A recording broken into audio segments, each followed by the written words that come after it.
दिवसापासून आपले जे श्रीमद भागवत महापुराण चालू होतं, आयोजक होते त्या श्रीमद भागवत महापुराणाचे श्री हरिभक्तपरायण ॲडव्होकेट लीनाताई चौधरी मॅडम, त्यांचे सुपुत्र श्री हरिभक्तपरायण विठ्ठल दादा चौधरी महाराज याचबरोबर तुम्ही सर्वांच्या सहभागाने हा कार्यक्रम संपन्न झाला आणि या संपन्नतेकरिता पूर्णाहुती देण्याकरिता यज्ञामध्ये पूर्णाहुती देण्याच्या स्वरूपामध्ये कार्याची सेवा आजची सेवा माझ्या वाटेला आली. विठ्ठल विठ्ठल विठ्ठल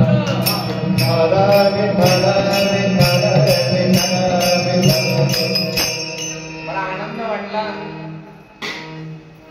कारण आनंद यासाठी वाटला की 7 दिवस यांचं दर्शन नाही झालं, पण शेवटच्या दिवशी बाबा झालं.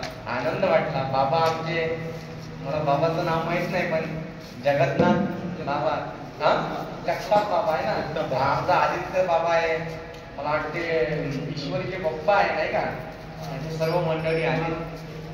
आमचे हरिभक्तपरायण महाराज आहे. हो हो, तुम्ही जसा पुढचा आहे. अच्छा, आनंद वाटला, हर्ष झाला. आता काय करूया, शेवटला दिवस आला नाही का. शेवटला दिवस अतिशय प्रिय असतो कोणाला. 7वा दिवस कोणाकोणाला प्रिय असतो. एक तर हरिभक्ताला प्रिय असतो, कारण की त्याला आता समिध्याच्या स्वरूपामध्ये त्याला स्वाहा करावा लागतो त्या आहुतीमध्ये, त्या यज्ञकुंडामध्ये.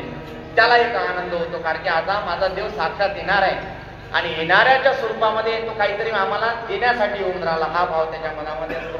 दुसरा, लाऊडस्पीकर लागले होते वर, बरोबर आहे ना. कोणाकोणाला पटत नाही ते लाऊडस्पीकर. आता 7 दिवस एकदा बळबळ केलं, पण ते आता 7व्या दिवसापासून ते बंद होते म्हणते बाप्पा.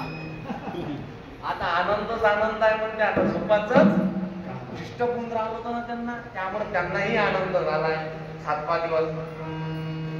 तिसरा आनंद असा होतोय, आता गणपती बाप्पासाठी स्वतः शिव आणि पार्वती येणार आहे. शिव आणि पार्वती विद्वेश्वर सहिता अंतर्गत सांगितलं आहे. महाराज म्हणाले, जेव्हा जेव्हा या कार्याचा पूर्ण आहुती दिला जाईल तेव्हा तेव्हा गणराजासाठी शिव आणि पार्वती घेण्याकरिता येईल. आणि ज्याप्रमाणे कित्येक दिवसापासून आई वडिलांपासून उदाटून झालेले, किती दिवसापासून, बरेच दिवसापासून आता आई वडील भेटून राहिले. मग गणपतीला काय होईल, दुःख होईल का आनंद होईल? काय होईल? आनंद होईल. तोच आनंद गणपती बाप्पाला झालाय. अशा 3 लोकांना प्रासादिक आनंद ज्याला म्हणतात, तो आनंद झालेला आहे. शेवटचा दिवस आहे माय बाबा. या कार्याचं वैशिष्ट्य असं आहे की 1 महिन्याचा सप्ताह असो की 7 दिवसाचा असो की 3 दिवसाचा असो या 9 दिवसाचा कार्यक्रम असो, जोपर्यंत वैष्णवांमध्ये वारकरी संतांमध्ये काल्याचा प्रसाद किंवा काला होत नाही तोपर्यंत तो कार्यक्रम पूर्ण झाला असं म्हणता येत. पण काही बंधन आहे या कार्यक्रमामध्ये. अवांतर बोललं तरी चालते, पण वैष्णवामध्ये ते बोलता येत नाही. ज्याने विठ्ठल मात्र घ्यावी, त्याने पथ्य सांभाळली पाहिजे ना. काही कार्याच्या कीर्तनाच्या प्रसंगात बोलून जाते. आता नवीन नवीन कीर्तनकार येऊन राहिले, काही पुढल्या शब्दा पुढ्या सांगतात. मर्यादा राहते मायबाप. त्या मर्यादेचं भान ठेवून मायबाप तुम्हाला सांगू इच्छितो मी, या प्रारंभाचं कीर्तन, एक जागराचं कीर्तन आणि तिसरं म्हणजे काल्याचं कीर्तन. या 3 कीर्तनाला विशेष मर्यादा आहे संप्रदायामध्ये. वैष्णव संप्रदायामध्ये, वारकरी संप्रदायामध्ये 3 कीर्तनाला विशेष मर्यादा. म्हणजे प्रारंभाचं कीर्तन जे प्रथम दिवसाचं असतं, त्यानंतर एक जागराचं कीर्तन असतं आणि 7व्या दिवसाचं कीर्तन म्हणजे काल्याचं कीर्तन असतं. बरोबर आहे. आता काल्याच्या कीर्तनामध्ये, इतरत्र कीर्तनामध्ये काय काय गोष्टी होतात, कोणत्या गोष्टी केल्या पाहिजे? भक्ती ज्ञान विरहित गोष्टी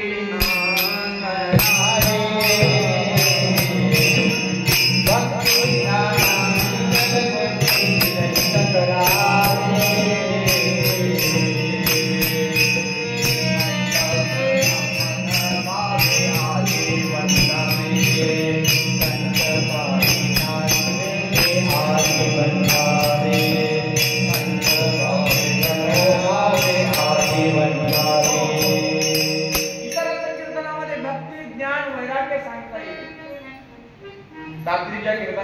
भक्ती ज्ञान वैराग्य. मग काल्याच्या कीर्तनामध्ये तीही सांगता येत नाही.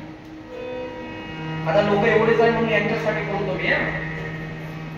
भक्ती ज्ञान वैराग्य रात्रीच्या कीर्तनामध्ये श्रीमद भागवत महापुराणामध्ये 335 अध्याय 12 स्कंद आहे.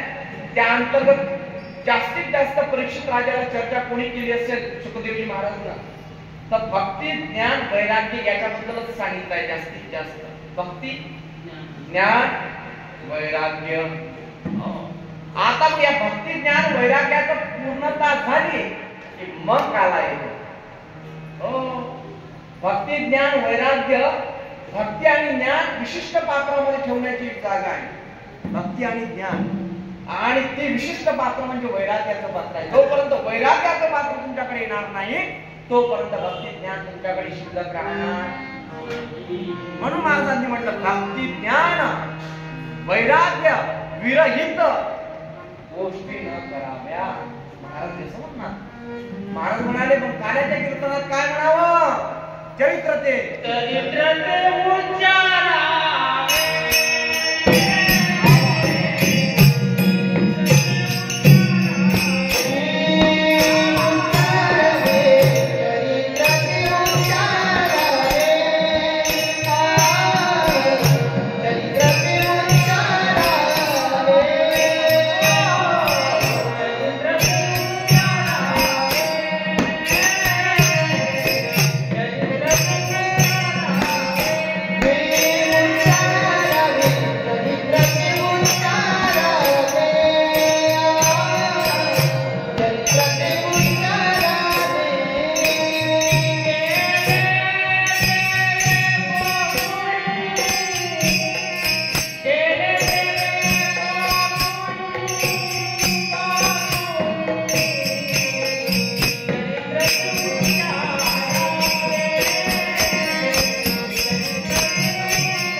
भगवंताचं जे चरित्र आहे ते उच्चारायचं गड्या.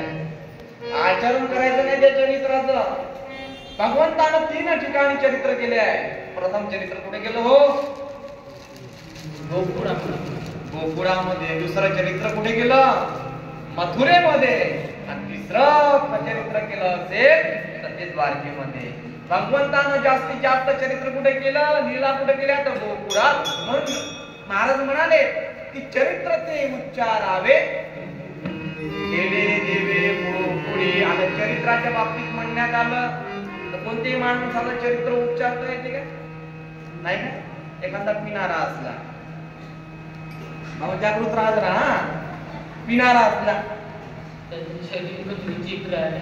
त्याचं विचित्र चरित्र असल्यामुळे चरित्र कसं असेल नाही का? दारू पिणारा माणूस आहे आणि रस्त्यानं चालतोय. आता आदित्य महाराज माझ्यासोबत मी समजा पिणार आहे चललो मग असं. आता आदित्य महाराज जरी पिले नसले तरी काय दोषारोप होईल त्यांच्यावर? ते आई पण पिणाऱ्याचे काही फायदे आहेत ना बाबा? नाही. पिणाऱ्या व्यक्तीचे काही काही फायदे आहेत. व्यक्ती म्हणजे पिणाऱ्या व्यक्तीच्या पुऱ्यामध्ये किंवा कॉलनीमध्ये अजिबात चोरी होत नाही. पगारी फुल अधिकारी आहे तो. बिन पगारी मूल अधिकारी आहे. पहा दारूवाल्याला काही समजत नाही म्हणते काय पिल्यानंतर. तुम्हाला असं वाटते का दारूवाल्याला काही समजत नाही? सगळं समजते त्याले. बयास तो नाटक करते. आलं का लक्षात? त्याला सर्व समजत असते. लक्षात आलं का? दुसरी गोष्ट सांगतो तुम्हाला.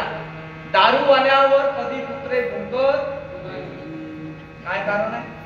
त्याला माहित आहे हा त्यात आमचा शक्ती होय.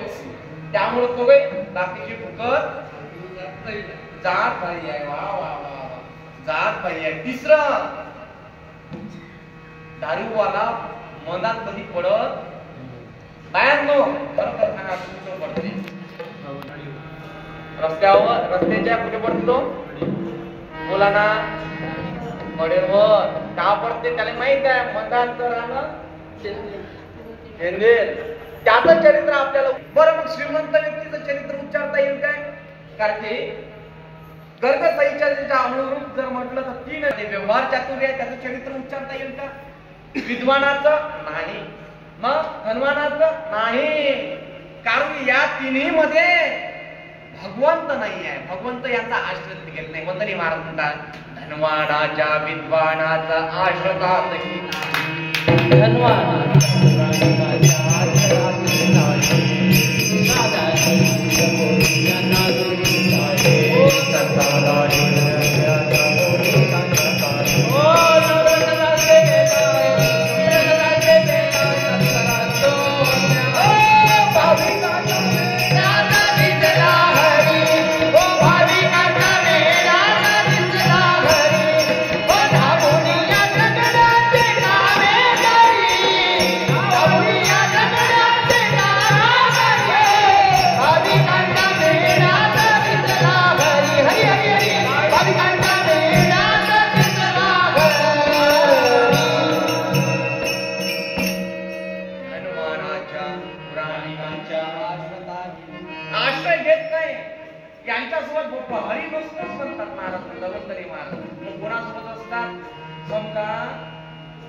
लग्न झाल्यापासून बायकोले साड्या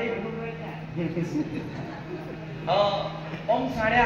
आता आईनं तर हिरव्या बांगड्या चालू केल्या. आईने हिरवी बांगडी दिली, दिलं त्याबद्दल नाही, पण समजा ते जमा केलं. समजा मी एखाद्या वेळेस अटॅकनं गेलो, मरत नाही पण गेलो, लाकडाची जरूरत पडत, छाली वर्षा त्याच्यावर सोपान मारा पटले. जय हो, असाच आनंद असला पाहिजे. मस्त मंडळी आहे बरं, वा आनंद वाटला. पुराण्या काळामध्ये त्याची लालुकता संपलेली. तो म्हणते आंदो जितना भी होंगा उतना, पाहिजेच म्हणते नाही म्हणत. एखादा तरी महाराज पाहिला का तुम्ही की सगळे दुपट्टे वाटले नाही काय? काही नाही, लालुकता राहतेच त्याला काही ना काही. शब्दात 1% तरी राहते. नाही, मी सुटलो तिच्यातून, तुम्हाला माहिती आहे. आम्ही जमा करून ऋणवचनला नेतो आणि तिथेच दान धर्म करतो. हे काही सांगायच्या गोष्टी नसतात म्हणून मुद्दाम सांगितलं नाही तुम्हाला. ऋणवचन गाव आहे, बाबांना माहिती आहे. आणि तिथे कार्यक्रमही असतो. रंगराव महाराज कापरे गुरुवरे माऊली आहेत, तेव्हापासून ते चालू असलेली परंपरा आहे.